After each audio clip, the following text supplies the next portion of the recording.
विच क्यों दे गई पानी तेरियां दामा मुंडा मार सुटिया तू। Guys, welcome back to CS Dance Stories YouTube channel.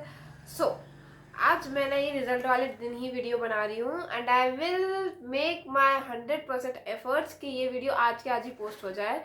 So, the topic is the mistakes which you did in your CS Executive December 2024 exams which made you fail and now you are regretting for sure. And अब आपको चाहिए एक solid सा comeback plan जिससे आप इस जून 2025 में एकदम फोड़ सको अच्छे तरीके से. तो हाँ, हम भी ले आए हैं आपके लिए एक सॉलिड सा कमबैक प्लान. बस कमबैक प्लान कुछ थोड़ा बहुत आपको बहुत थोड़ा ऐसा होगा कि लाइक आपको थोड़ा मेहनत करना पड़ेगा एंड फॉर श्योर आप क्लियर इस बार तो कर ही लोगे. सो मैंने ऐसे मिस्टेक्स निकाल के रख लिए हैं गाइस फ़ोन में अच्छे से.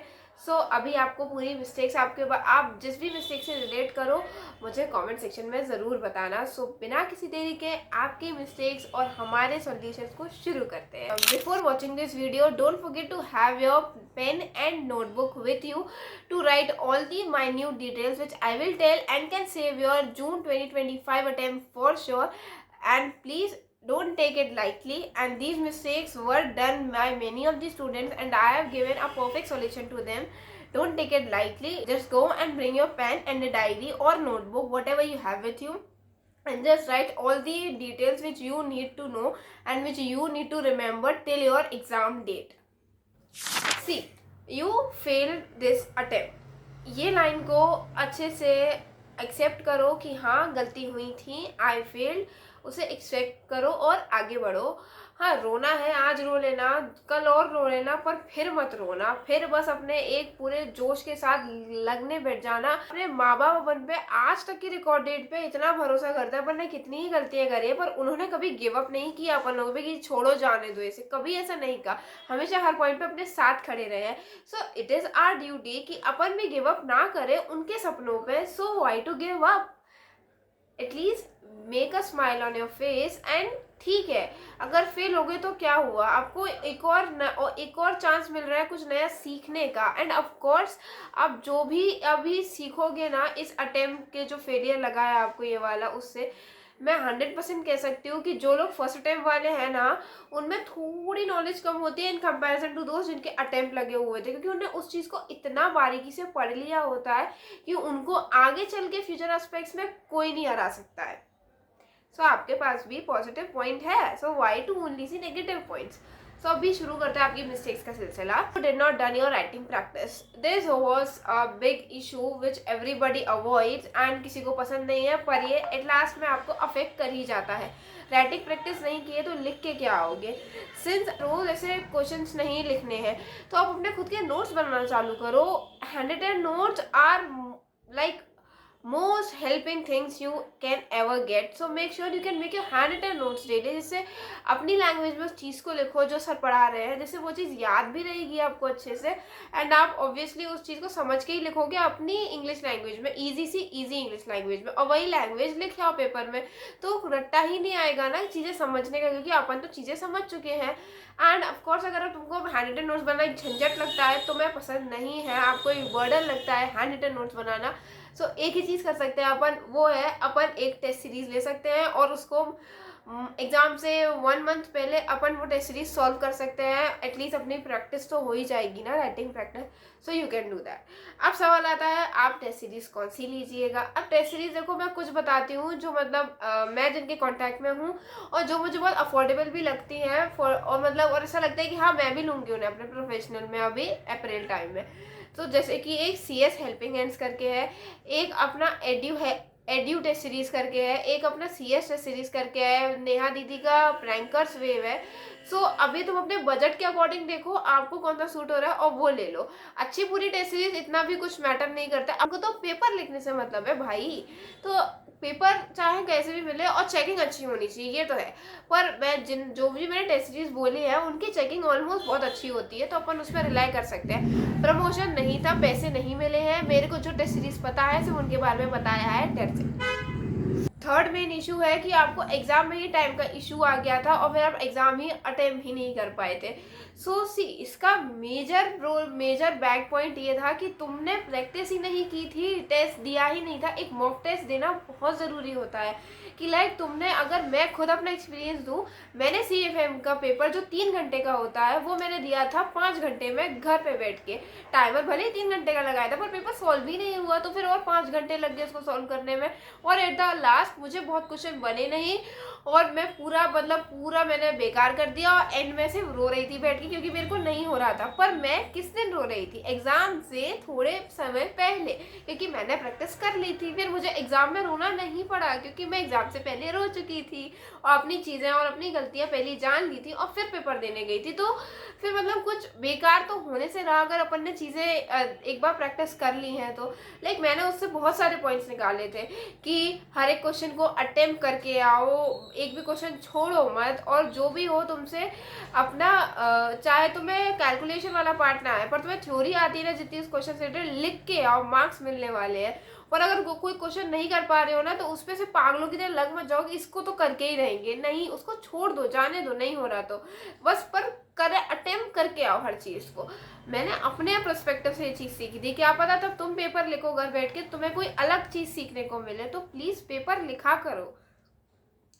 नेक्स्ट वॉज कि आप अलग अलग स्टडी मटेरियल यूज कर रहे थे। आपको मैं एक चीज बताऊंगी, अगर तुमको एक अच्छा सा बिल्कुल भी कंफ्यूजिंग वाला स्टडी मटेरियल नहीं चाहिए ना, तो मेरा जो मैं जो बता रही हूँ वो चीज फॉलो कर लो। या तो कोचिंग का मटेरियल या तो तुम्हारा मॉड्यूल, दोनों में से कोई एक, एंड उन दोनों में से कोई एक तो चुनोगे ही, और जो चुना है उसके साथ hand written notes. Hand written notes के बिना मत जाना, बता रही हूँ मत जाना हैंड रिटन नोट्स के अलावा मत जाना। हैंड रिटन नोट्स यार मतलब वो तुम्हारी खुद की लैंग्वेज होती है, इसलिए तुम्हें आराम से याद हो जाती है वो चीज़। मॉड्यूल की लैंग्वेज तुम देखते हो बहुत टू द पॉइंट होती है, बहुत मतलब वैसे होती है, मतलब थोड़ा बुकिश लैंग्वेज होती है जो नहीं याद होती है। अपन को अपनी खुद की लैंग्वेज याद होती है जो ईजी लगती है, तो वो ट्राई किया करो कि अपने हैंड रिटन नोट से ही याद किया करो। समझ लो भले ही कोचिंग के से या ICSI के मॉड्यूल से, पर याद उसी से किया करो। नेक्स्ट इज आपका सिलेबस ही टाइम पे कंप्लीट नहीं हुआ था। अब सिलेबस टाइम पे कंप्लीट क्यों नहीं हुआ था? क्योंकि क्लास थोड़ी लेट चालू करी होंगी। अगर क्लास लेट चालू नहीं करी तो अपन ने पढ़ना ही लेट चालू किया होगा, क्योंकि अपन को लगा था 1 महीने में सिलेबस खत्म कर देंगे। हो गया? नहीं हो गया। ईगो सेटिस्फाई नहीं हुआ ना। अरे ऐसे कई लोग देखे हैं मैंने जो ऐसा कहते हैं मैं कर लूंगी, मैं कर लूंगा, सिलेबस तो 1 महीने में हो जाएगा। नहीं होता भाई, नहीं होता। कॉलेज के पेपर नहीं है कि हाँ हो जाएगा, नहीं होता भाई वो। तो इसीलिए बोल रही हूँ शुरू से ही अपने लेक्चर्स को प्रायोरिटी रखो। अपने लेक्चर जो जिस दिन के लेक्चर है उसी दिन कंप्लीट करो भाई। अगर लाइव लेक्चर है ना तो प्लीज मिस मत करो। मैं तो ये बोलूँगी अगर तुम अभी वीडियो देख रहे हो और तुम्हारा अब तक बैकलॉग था और अब तुम्हें फ्रेश शुरू करना है, तो मेरी मानो तो जो चैप्टर छूट गया ना छूट जाने दो। अभी जो लाइव चल रहे हैं ना उनको कल से लाइव लेना चालू कर दो। अब बाकी के जो है उनको तो मैराथन की वीडियो से धीरे धीरे कंप्लीट करना चालू कर दो, पर अभी के लिए लाइव लेना चालू कर दो। अगर कुछ लाइव नहीं ले सको तो एटलीस्ट प्रैक्टिकल सब्जेक्ट्स का लाइव लेना चालू कर दो प्लीज। नाउ नेक्स्ट इज आपने प्रैक्टिकल सब्जेक्ट्स की प्रैक्टिस ही नहीं करी। आया आपको लगा कि आपको तो सब आता है, आप फॉर्मूले पढ़ के गए हैं और आप अब कर लेंगे, और आपने करके दिखा दिया। नहीं हुआ ना। लाइक देखो मेरी बात सुनो, कोई मतलब मैं ये नहीं बोल रही कि रोज रोज बहुत सारे क्वेश्चन प्रैक्टिस करो। बस एक चीज बोलूंगी, एक अपना सिंपल सा फंडा लो कि मुझे दिन में एटलीस्ट 5 क्वेश्चन तो सॉल्व करने हैं। CA के SC अगर तुम ग्रुप 1 वाले हो तो CFM के 5, अगर टैक्स वाले हो, ग्रुप 2 वाले हो, टैक्स दे रहे हो तो एटलीस्ट DT के ही 5 क्वेश्चन सॉल्व कर लो। IDT इतना वो नहीं है, पर IDT की भी करो सॉल्व। मैं बोलूंगी एटलीस्ट 2 क्वेश्चन सॉल्व कर लो, उसमें लिखना होता है क्योंकि, पर ये ऐसे प्रैक्टिकल सब्जेक्ट को सॉल्व करो। सही बता रही हूँ, बहुत चेंज आ जाएगा और तुम जो अचीव करोगे ना उसके बाद मतलब तुम्हारे को क्या है ना, जैसे लिखने की आदत हो जाती है, फिर तुम्हारी कुछ चीजें रटने लगती है। तुम देख के क्वेश्चन सॉल्व करो। मैं नहीं बोल रही कि अपने माइंड को ट्रेन मतलब माइंड को स्ट्रेस दो कि सोचो इसके आगे क्या होगा, मत सोचो भाई। तुम सीधा करके बस नॉर्मल लिखना चालू, तुम कॉपी करना चालू कर दो। मैं ये बोलूंगी, मैं ये नहीं बोली कि टेस्ट देने बैठ जाओ रोज रोज। मैं टेस्ट मत दो भाई, जो चीज ऐसी लिखी है उसको वैसे कॉपी तो कर लो। क्या पता तुम्हारे भेजे में कुछ घुस जाए, और अगर घुस गया तो तुम्हें वो याद रह जाओ, वो तो वो रटा रटाया लिख के आ जाओ एग्जाम में। कुछ भी हो सकता है, तो एटलीस्ट ये जो रूल बताया है ना वो फॉलो कर लेना। और डेली पढ़ाई का रूटीन नहीं बन पाया। अब तुम्हारा डेली पढ़ाई का रूटीन हाँ, तुम्हारा डेली रूटीन का अब तुम्हारा डेली रूटीन ही नहीं सेट हो पा रहा है कि तुम्हें आखिर करना क्या है, ठीक है। तो देखो, एक तो मैं डेली रूटीन यहाँ लगा के दूंगी नीचे तुम्हें लिंक में, तो वो देख लेना एक तो। और दूसरा बताती हूँ रिकॉर्डेड वालों, अगर तुम पढ़ते हो तो मैं एक चीज कहूंगी, लिंक बहुत जरूरी है। सिंस आप अगर आज एक चैप्टर पढ़ रहे हो, आपने उसके 2 लेक्चर देख लिए, फिर 2-4 दिन बाद आप उसका तीसरा लेक्चर देख रहे हो, वेस्ट गए वो 2 लेक्चर जो आपने उस दिन देखे थे। पूरा टाइम वेस्ट है। ये लिंक टूट जाती है भाई, तुम जो चैप्टर को पढ़ रहे हो उसकी जो स्टोरी है, तुम्हें वो सब स्टोरी मिट गई तुम्हारे दिमाग से। अब तुम फ्रेश स्टार्ट कर रहे हो 2-3 दिन बाद, तुम सोच रहे हो तुम्हें वो याद रहेगा, कुछ याद नहीं रहेगा ब्रो।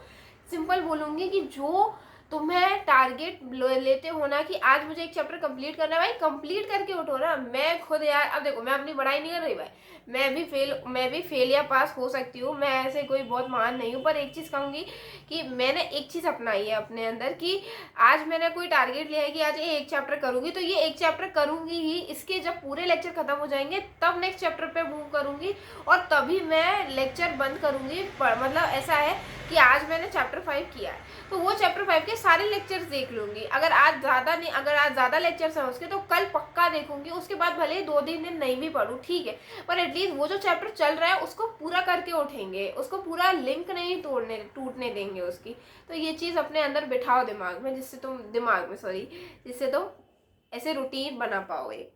और लास्ट है, अब एक और है स्ट्रेस लेवल, जो हाँ लास्ट भी है अपना, स्ट्रेस लेवल।